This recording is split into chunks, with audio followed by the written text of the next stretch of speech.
اللهم صل على محمد وآل محمد.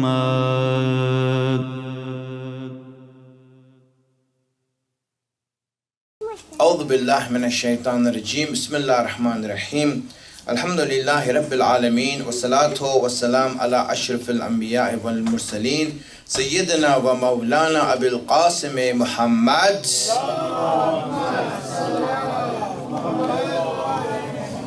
وعلى آله الطيبين الطاهرين المعصومين سيما بقية الله الأعظم روحي وأرواح العالمين له الفداء. رب اشرح لي صدري ويسر لي أمري واحلل عقدة من لساني يفقهوا قولي. How many moments of your life have you spent thinking about your life? And I want you to look at this and see, if you look at and try to prioritize things in your life, what would be the most important thing in your life other than life? Is it not life? Because everything in life has priority after life. After you have life, everything else matters. If you don't have life, nothing matters. Hence then, the fact that you're alive is should be the most important thing in your life. That I'm alive. And we don't know for how long. And we'll get to that.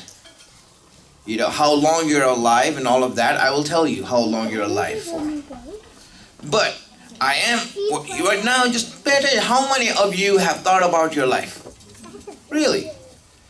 You know, it's such a sad state of people that they live their lives and they do not think about life.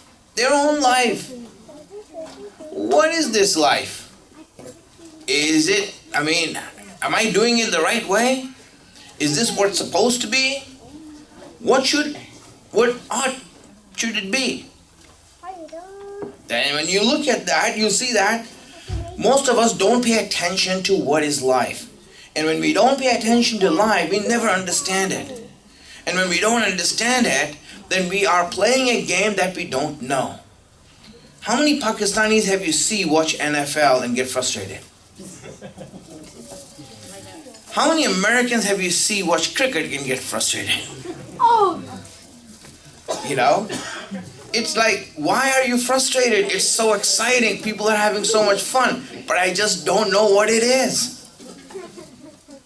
When you don't know it, really it becomes frustrating. Same thing is with life.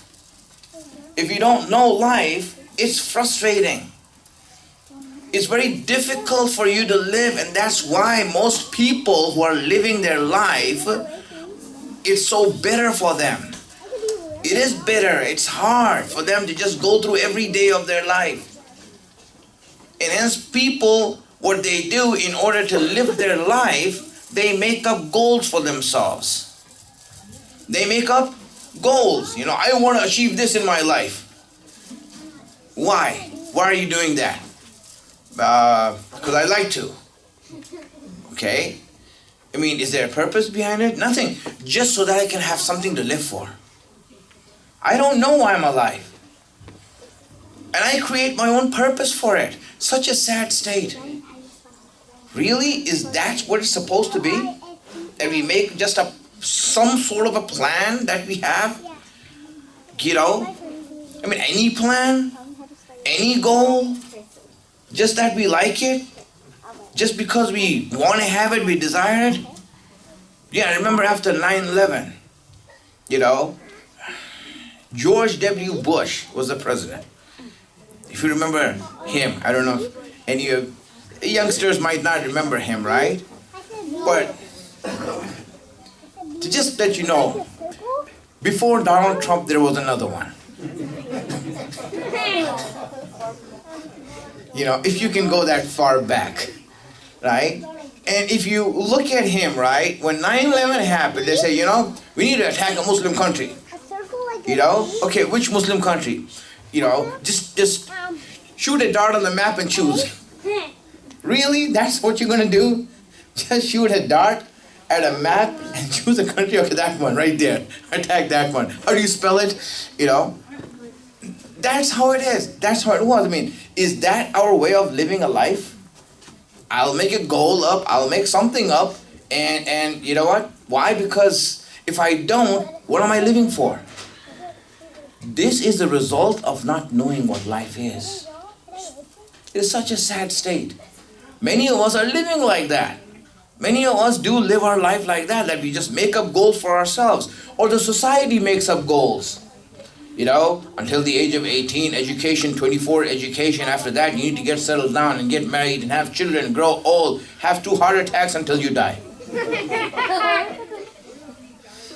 You know? I mean, when you look at life, that's what it is. And when someone has a stroke or a heart attack, man, I had my first one, you know. I'm waiting for the second one to come before I really go. I mean, really, this is a sad situation. Who made these goals for us? Society set them for us, and we think that that's how life is. And we all live for that. We live towards that without understanding that really, have I ever thought about this? What is this life for? What is this life in the first place? And this really is where we need to start paying attention. And that's what we are talking about in this month. To understand what is life. And I'm not just going to give some indoctrination to you all and say, hey, this is life, whether you like it or not. No, it has nothing to do with teachings. Really, what it has to do is with your own self. So before I tell you what life is, or attempt to do that, I'm going to just ask you, what do you think life should be? I just want you to understand. Just try to think about it. What should life be like? You know, and you might have some image in your mind, thinking about a beach, sand, blue waters, you know, canopy, barbecue, on the beach. No homework. No homework, there you go. See, very smart answer, no homework. Yeah, no school, yeah. No school, there you go, no school. Yeah. So, excellent, you know. Listen, some of those goals are going to come true. Like, for example, no school. Yeah. That's a goal that I assure all of you kids one day you will reach. Yes. I guarantee that you will reach the goal of having no school. I hope I do. Yes, you will do. It's not a matter of hope, it's just a matter of time. Right? And you all will reach that goal. Trust me, my friends. Everyone trust me. So true. Some of these goals we will reach. But tell me, when you reach those goals, will that make you happy? Look at the faces of every adult over here and you will see why not. No. You know, what happened? I wish I was a kid again. No. It was so much fun then. Right? It was so much fun then. Wow, look at this. What happened? I thought that was your goal. Not to go to school, not to do this. What happened to you now? See, again, sometimes we make these goals up. When we do make these goals up, what happens? What happens is that it's only the reason that we make them up is because we don't know what life is. I'm just asking one simple question. What should life be? And you have certain images in your mind. But let me try to define it today. What should it be? Not what it is. What should it be? And if you want to agree with me, you can agree with me.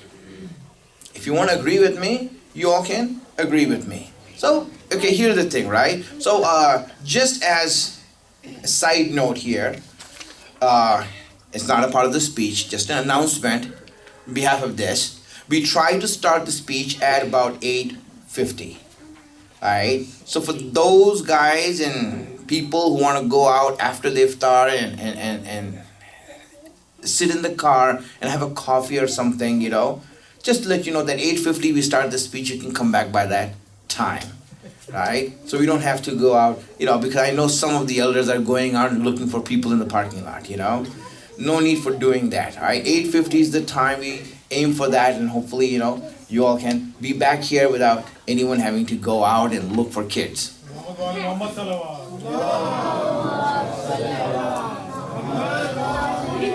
Okay, again, we should not be stingy. Do not be stingy. It means that you don't want to give up anything, like Scrooge,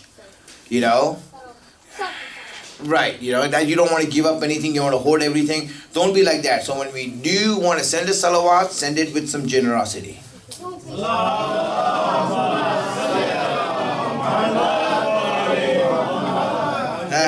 There you go. That's more like it. Okay, so what should life be? That's what I'm saying. I want you to understand this because I'm trying to make complicated issues simple, so that it could, that you can start thinking about it. What should life be? I'm going to define it. You can agree with me. You don't have to agree with me. It's fine, right? But I just wrote down a few points that could, you can say that, wow, yeah, true. That should what should life be? And so number one, whatever life is, life should be such that when we understand it, when we get to know it, it makes us happy. Should life make you happy? Is that something that everyone can agree on, that yes, I want to be happy with life? Or has anyone said, no, I want misery? No, I want misery, 100% misery. That's what I want. And so now what happens is this. How is it? I mean, really, just look at it. When we define life, and when Allah is defining life, you can disagree with Allah, but tell me, when it is being defined, do you think that a part of the definition should be that Allah, when it should be such that when it is given to me, I should light up with happiness, with a smile, and say, yes, that is life. That is life. I love it. Should that be a part of the definition of life? No. Truly understand. I'm just trying to give this idea to you so you know this, right? Number one point. Second point. Second point is that when you define life, should life be such that when I understand it and when I get it, when it's defined for me, that I should thank the one who gave it to me?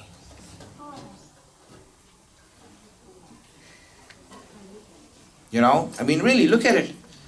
Life is so great and so beautiful that when I got it, I should be thanking the one who gave it. Said, thank you for this. Thank you for this. This is, look at it. Should life be like that? Now, I'm going to come to the saying that why isn't it? Right? I'm not talking about what it is right now. For a lot of us, it's miserable. It's misery that we're going through, but why is it not? We will discuss all of that later, but right now, hypothetically speaking, I'm putting it out there for you all to think about. What is about life? It should make us happy. It should make us give thanks to the one who gave it to us. It should be such that when we get it, we don't want to leave it. Third point, I don't want to leave it. It's too good to leave. I don't want to leave it. Isn't it? Really, understand it. Do you like life to be like that? Do you really like it to be like that? What if I told you that it is? What if I told you that it is? Think about it, my friends. I'm not saying anything today. I'm just giving you ideas that you can think about and agree with. so that we understand what life is. What life is, I'm going to explain later. But right now, just what should it be? And if you agree with me, then we can go forward. Send the salawats.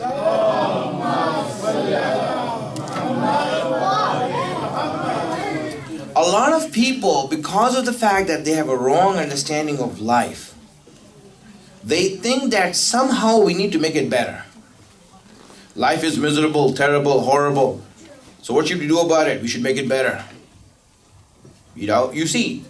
And where do we learn this? From our parents. They're the first ones to instill these ideas in our mind. If you don't work hard and study, you'll end up working in McDonald's. Your life will be miserable. So, what does that mean? That if I study hard, that my life will become better? In other words, it's not good now.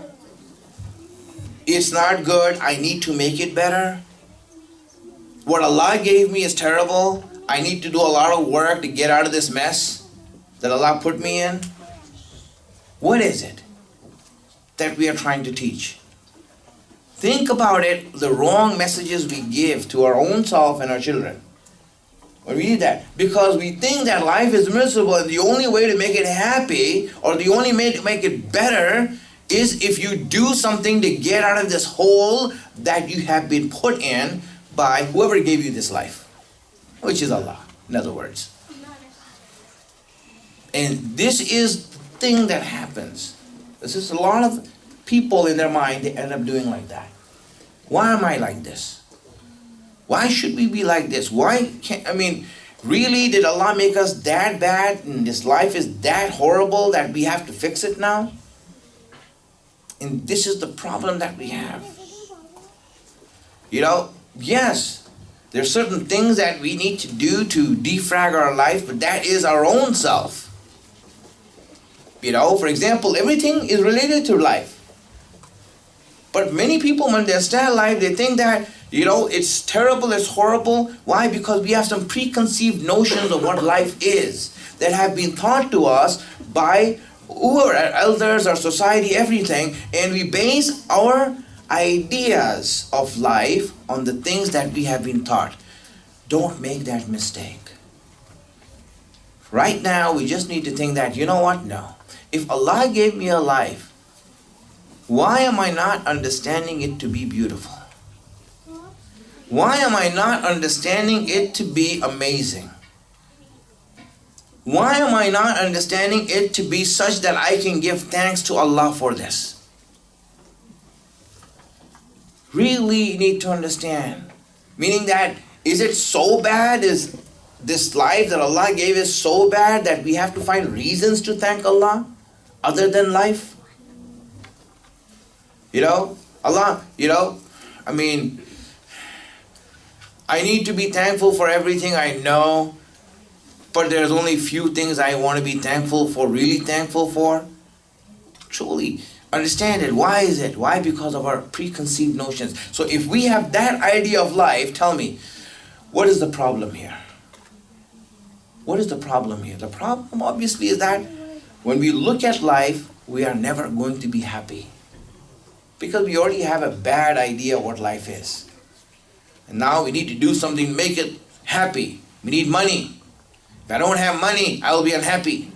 If I don't have this, if I don't have that, and all these things that we start to make up. So again, life, understanding it correctly is what's going to make our life better and excited. Because when you look at life itself, it is the most beautiful thing ever. It is the most amazing thing ever. And we just need to understand what it is. I will define it later as to what life is. But just I want to make you think about it so that when we reach there, you can say that, yes, this is what it means. Wow, this is what it means. Now let me just go back and give an example or two from history. And inshallah, you will understand it better. Send the salawats.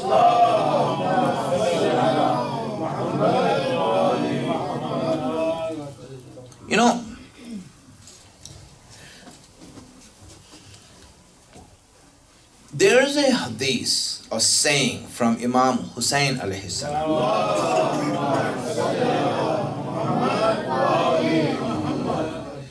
You know, where he had said that I do not see Inni la aral maut illa sa'ada. I do not see death but that it is happiness.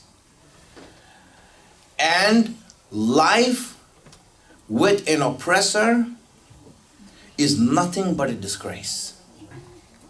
To me, death is happiness.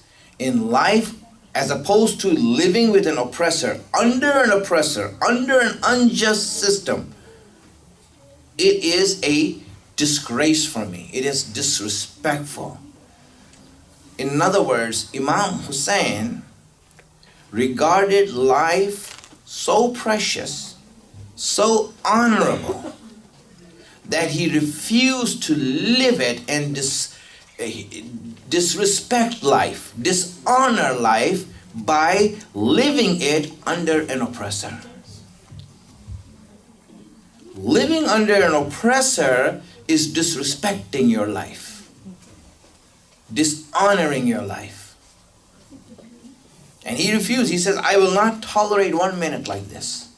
I can't tolerate a minute like this. Why? Because I feel that I'm disrespecting life, dishonoring it. And see how much importance Imam Hussein attached to life. It's precious. It is precious, it is a gift, it is beautiful, it cannot be perverted, it cannot be made dirty. You can't make it dirty. And how much respect he gave to it. This itself for us is meant to say that, you know, what am I doing? Just living my life without knowing what it is. And that's why we are trying to learn what is life. What is life so that we can truly and truly appreciate it and love it. And respect it the way that Ahlul Bayt have respected it. And inshallah, that's where we want to get to. And hopefully in these days, as Allah gives us the tawfiq, and we ask Allah subhanahu wa ta'ala that in these days of this month, that He gives us the tawfiq and the blessing to learn His religion and to enlighten us with the knowledge of His deen. Allah, we ask You that whatever obstacles we have in our worship, in our learning, in our life that is blocking us from viewing what is right from wrong, Allah, help us to remove those obstacles. Allah, we ask You in this month and in this nights that we are living through, the nights in which You have said that our breathing is worship and our sleep is worship. Allah, we ask You that heighten our ibadat and heighten our worship. Allah, give our hearts the strength, the life that is needed to come close to Ahlul Bayt. Allah, we ask You to hasten the reappearance of our Imam. Allah, we ask You that every mu'min and mu'minah who's here, man and woman, everyone who's here, whatever difficulties that they're going through, whatever loans that they have on their head that they have to pay off, Allah, help them in this month to pay them off. Allah, we ask You that whatever sickness and illness mu'mineen are going through here and elsewhere, that You help them to overcome that sickness. Allah, we ask You the difficulties that this ummah is going through and the hardship that they are going through. Allah, we ask You to relieve this ummah of this hardship and to make us prepare ourselves for our Imam. Allah, we ask You that our ulama and our leadership that stands there protecting us and guiding us and helping us throughout the difficult times that we are going through, Allah, give them the strength and the power and make them stand under the shade of Imam Zaman. I ask Allah subhanahu wa ta'ala that He accepts this ibadat from us. Wa akhiru da'wana anil hamdulillahi rabbil alameen. Salatu wassalam ala Muhammadin wa ali Muhammad. اللهم صل على محمد وآل